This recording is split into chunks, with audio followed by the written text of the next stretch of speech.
Well, y'all, I got a quick clip for y'all. Let's get into it. I got a clip for y'all. Shout out to Fox 26 Houston. Let's get into this.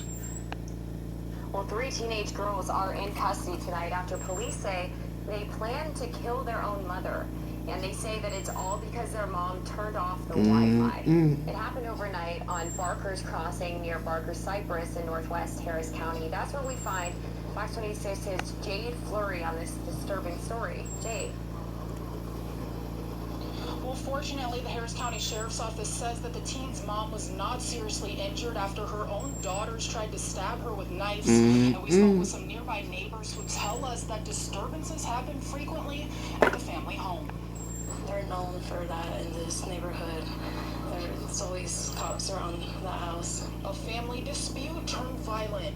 The Harris County Sheriff's Office says a mother was assaulted by her own teenage daughters for turning off the Wi-Fi. Authorities allege the girls then plotted to kill her. The three teens, ages 14, 15, and 16 years old, accused of grabbing kitchen knives and chasing their mom throughout the house and into the street. No, A nearby neighbor says they were returning from the rodeo when they saw the family in the driveway. Moments later, the homeowner and her sister heard yelling. When she got back from the gas station, she says that there was cops outside. They've always, been known as like trouble in this neighborhood, and our neighbors tell us the same thing. The mother was hit with a brick and the teen's grandmother knocked over while trying to intervene. Teens 14, 15, and 16 supposedly assaulting their mother because she turned off the Wi-Fi. What are your thoughts on that? I think that's so crazy. I mean, it just tells how much unstable that family is, and it's very sad. No, they ain't crazy. That there ain't crazy. It just ain't no order in that house. That house has no order. And those three teens were arrested and charged with aggravated assault of a deadly weapon. As they From should have Northwest been. Harris County, Jade Flurry, Fox 26 News. Good evening. Baytown police do confirm a teenager has been charged with murder in the deadly shooting of a teenage girl.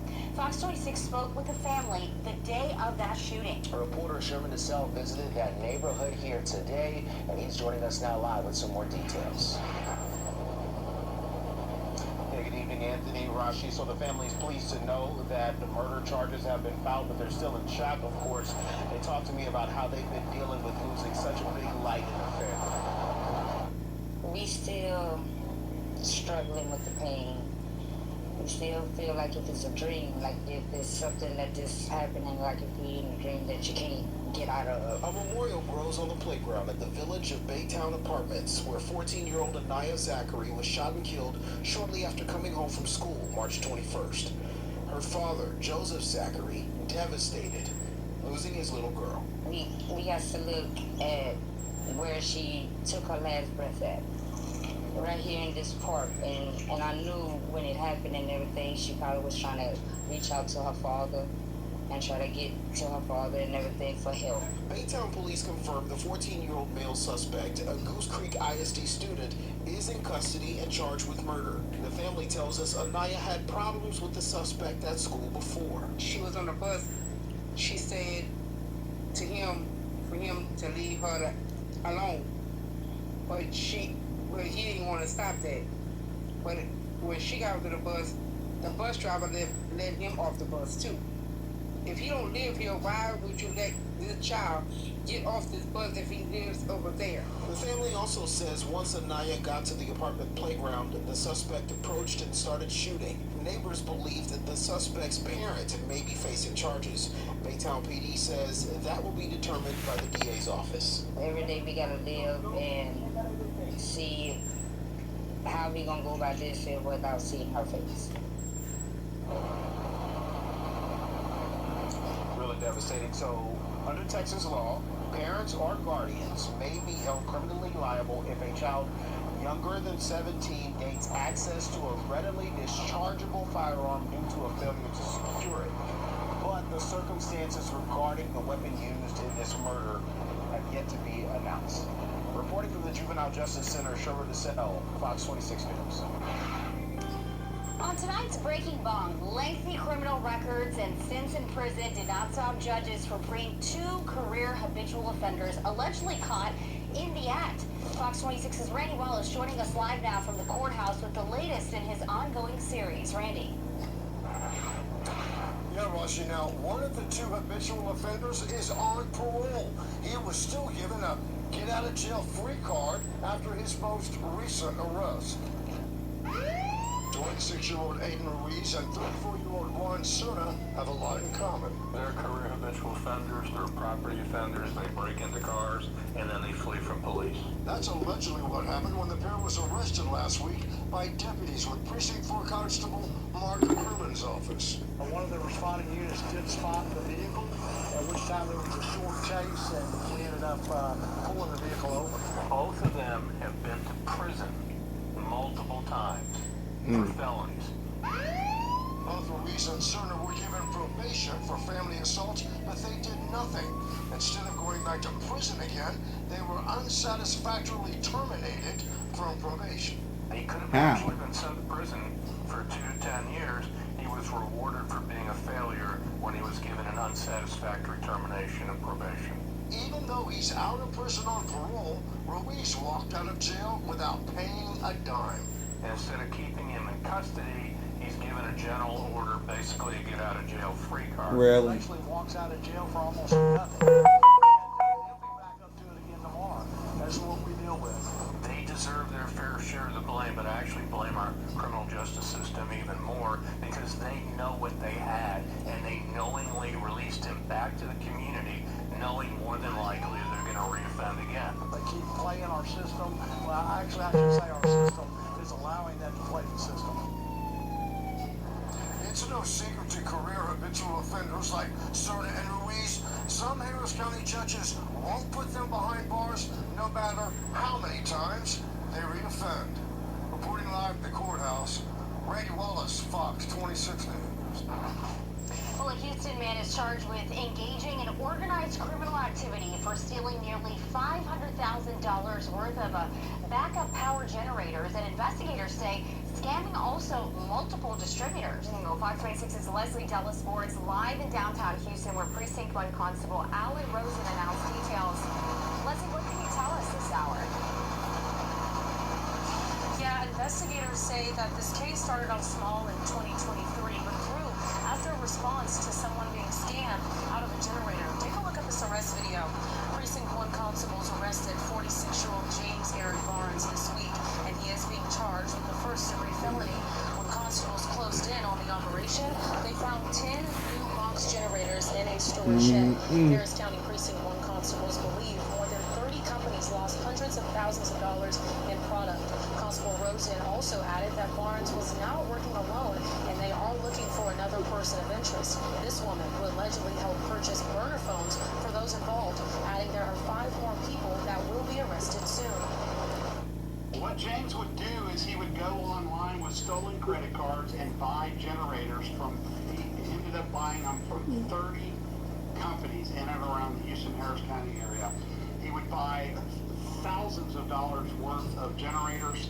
He would then get Craigslist drivers to come pick the generators up, and then he would take them to another location, stage them there, and start posting them on Facebook Marketplace. He would pose on Facebook Marketplace with a fake picture, fake name. He would try to get drivers to come pick up the stolen goods on Craigslist. He would list drivers to hire to pick up the items, deliver them to a secondary location. He would get it offloaded there, and then he would pick them up there so that you kind of lost track of where the items. The sad part about it is once these generators get put into the system, they don't work. They're non-functioning. They can't be serviced. They will not work. So it's just a sad case all the way around. But first tonight, we start with a developing story. A man was being on camera earlier this month on the West Ridge near Main Street. Houston police say that the assault was so severe, the man died. The hunt is now on for 3 suspects in this case. Fox 26's Sherman itself spoke with the family, and joining us now live from HPD headquarters tonight, Sherman. Yeah, Yeah, good evening, Rashi Anthony. Gavin Melchor was known as being a generous and loving member of his family. That makes his death that much more difficult for everyone. They also wonder how an argument can turn so deadly.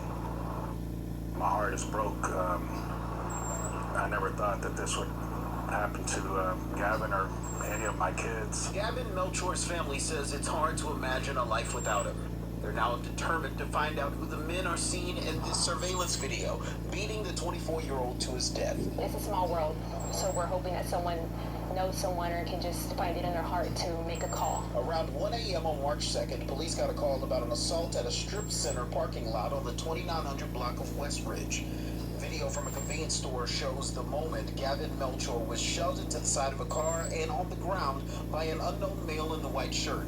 You see another male in a dark hooded sweatshirt kick Melchor in the head. Gavin's family says he was walking home and had just visited the convenience store ATM. Like I said, I don't know what was said between them. It angers me because I know there was a lot of people standing around. You know, and these days people love to record and look. The beating that followed and led to Melchor's death was too graphic for HPD to release.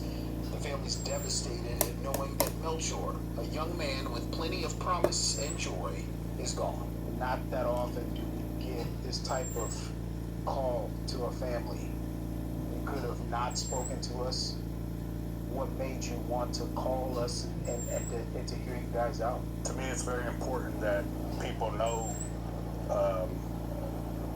how good of a person my son was, how undeserving he was of this, and I wanted to really put it out there so that it could be on the news and people on social media, somebody may know one of those individuals and come forward with any information.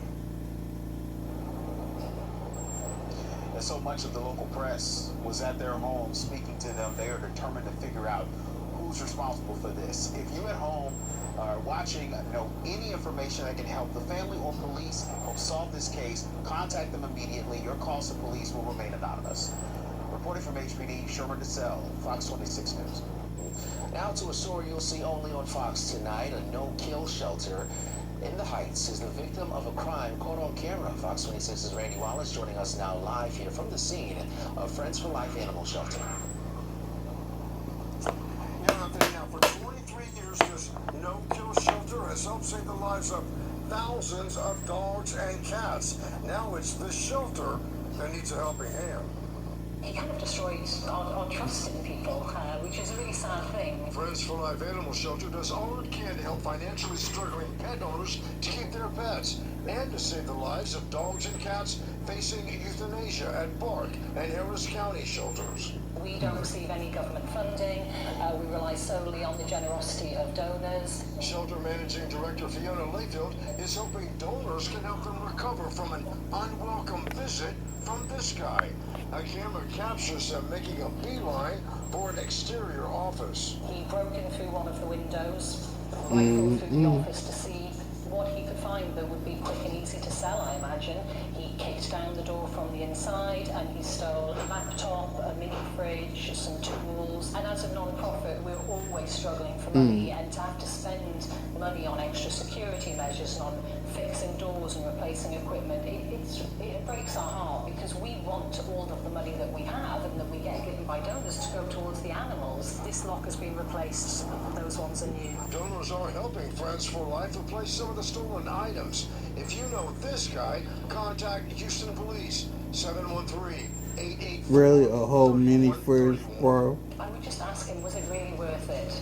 He's probably going to sell the items on the street for a fraction of what they're worth. But he's destroyed some of our trust in humanity. He's broken so many hearts, and was it really worth it? Now, if you'd like to help by donating, volunteering, or fostering, we've got a link for you on our website. Reporting live from the Heights, Randy Wallace, Fox 26 News. Now, to a Fox 26 exclusive. The family of a Houston man who was killed in a hit and run on the north side is speaking to us tonight. It's been over 2 weeks since the incident, and they did some police work of their own to find who's responsible. Reporter Sherman DeSalle has this exclusive tonight, live from HPD headquarters. Sherman. Yeah, good evening. So every Smith's family, they've been combing through whatever evidence they can find to help figure out who did this and why. And they managed to find surveillance video, images of a truck that was speeding in the area, happened to pull up on the same block around the same time that Smith was killed. I spoke with his daughter earlier tonight. Bring me back to the moment when you found out about what happened. I received a call on Facebook that my dad was laying on the ground. He was deceased. I told my cousin, excuse my French, I said, man, you a damn lie. That ain't my daddy. Tell me what that was like to see your dad laying on the ground, knowing what had just happened. Devastated, heartbreaking, like just tore up, numb. Like somebody just stuck a knife and just pushed it in my heart. Dominique, the initial reports that we got from police said that there was witnesses saying there was a possible red Escalade involved. That's incorrect. In the video, it looks like a Yukon. In the video, you can tell that it's deliberately, it's on purpose. And they tried to... Because there's no stop sign on the corner where they stopped. No. And then they just peeled off. They just peeled off. And so peeled off. Your dad was standing right here. Do you think this was on purpose? Yeah, absolutely. Why would anyone want to do that to your father? Hatred. I mean, I don't understand why. He was very loving, very, very caring. He had a heart big like this. The balloon released you could tell the people from everywhere came out. The homegoing, you could tell the people. He was very much loved. What was the reason for this? Why? Why? I mean, they did him like he was an animal. Like, why? Really tragic for the family. I also spoke with Mr. Smith's mother, who was hoping to get some answers as well. So we reached out to HPD to see if the images that we saw today are a part of their case. So far, no updates. If you have any information that can help the family or help police figure out who's responsible for this, call HPD or Crime Stoppers 713-222-TIPS. Reporting from HPD headquarters, Sherman DeSalle, Fox 26 News. Over in Fort Bend County, Stafford police are searching for a man that they say shot his estranged wife in front of her children. Fox 26's Jade Fleury is live outside of Stafford Police Department. Jade, what have you learned? Well, Stafford police have been searching for Jeremy Bingaro for 3 days now, and the shooting of his estranged wife was all captured on video. We do want to warn our viewers that some people may find this video disturbing. Jeremy should be considered armed and dangerous. A murder attempt caught on Ring doorbell video. Stafford police say 33-year-old Jeremy Bingaro shot his estranged wife at the Park at Tivoli Apartments Monday. The disturbing video shows Bingaro shooting multiple times into a vehicle in front of her 14 and 16-year-old teenagers before running off. The woman shot twice, one of the teens running to a nearby neighbor for help. He's a heartless individual to do this in front of 2 children, for him to see their mother get shot. I mean, it's heartbreaking. Stafford police say he drove off in a 2023 red Chevrolet pickup truck. Officials now asking for the public's help in finding the gunman. Police also say the shooting is not his first run-in with the law for domestic violence. Well, Mr. Bangaro has a lengthy criminal history, including, several domestic violence cases over the past 3 to 4 years. And, unfortunately, it has led to this level of violence. In 2023, Bangaro faced charges for assault causing bodily injury for family violence. In 2024, Bangaro faced charges for continuous family violence. And most recently, he served 80 days in jail for the same offense. We should assume that he still has that firearm on his person. And for him to still be on the run now, there's no telling what he would do not be caught. And Stafford police say that the woman who was shot is expected to make a full recovery. Crime Stoppers are offering $5,000 for any information that leads to Bangaro's whereabouts. Reporting from Stafford. Stafford, Jay Fleury, Fox 26 News. Some disturbing allegations tonight against a former instructional aide at Dawson High School in Pearland. Police say that he inappropriately communicated with a minor. Fox 26's Leslie Delaspore is live outside of Dawson High School. So Leslie, what did police tell you? Yeah, police told me that they acted quickly after the initial report from the 14-year-old student here at Dawson High School came in about 20 days ago. On March the 6th, we were notified in reference to a 14-year-old student at Dawson High School had received some inappropriate pics and videos from a gentleman named Jarrell Griffin. Our detectives went to the scene, started doing their investigation. Shortly after, it's understand that Mr. Griffin actually was terminated from Dawson High School and Pearland ISD. Investigators say the conversations between the 14-year-old and 41-year-old Jarrell Griffin began at the end of 2024. Pearland police also say that Griffin purchased a cell phone for the 14-year-old to communicate with him. Over the last few weeks, investigators with Pearland police say they have been going through phones and confirmed online solicitation of a minor actually occurred. Griffin was brought into Pearland police custody Wednesday just before noon and was transported the same day to Brazoria County, where he is now charged with online solicitation of a minor. A complex investigation involving electronic devices, so certain steps in the investigative process take a little bit longer. In interviews, and they want to make sure that if we're putting somebody in jail and taking their freedoms away, that we want to make sure that we have the probable cause that exists, and also identifying other victims if there's any. Now, we did reach out to Pearland ISD for a statement, and they tell us in part, quote, Pearland ISD is fully cooperating with Pearland PD's investigation.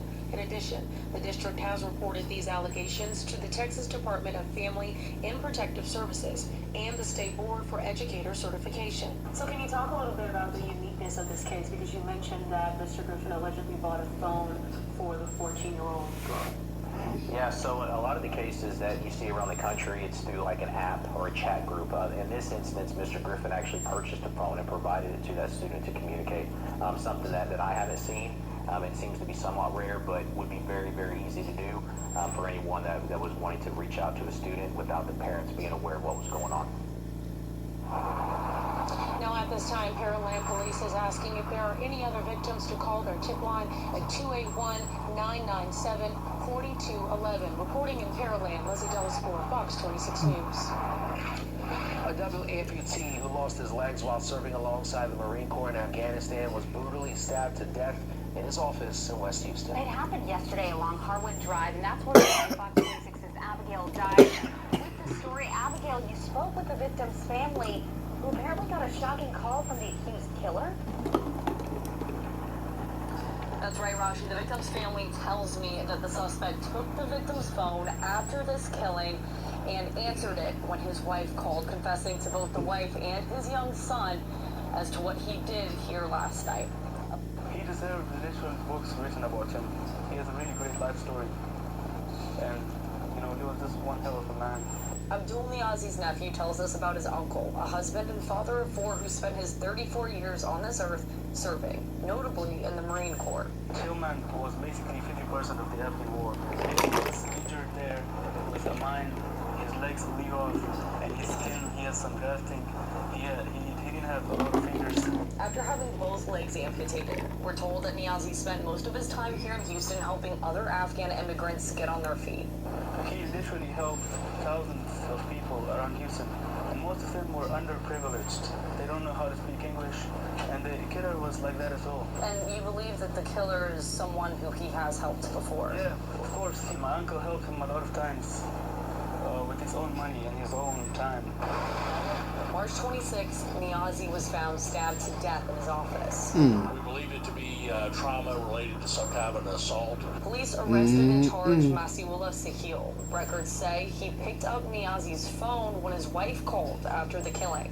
The mother called him, you know, to call him to come and eat, break his fast. And the man said him that we have sent him to afterlife, something like that, to both the son and the mother. His nephew says one of Niazi's sons was also on the line. The second youngest, he was just like saying there, covering his ears, traumatized from what the man said to him. I want the man to be held accountable as soon as possible. And it's completely unacceptable. If you could say anything to your uncle now, would you tell him? We will take care of his family, you know.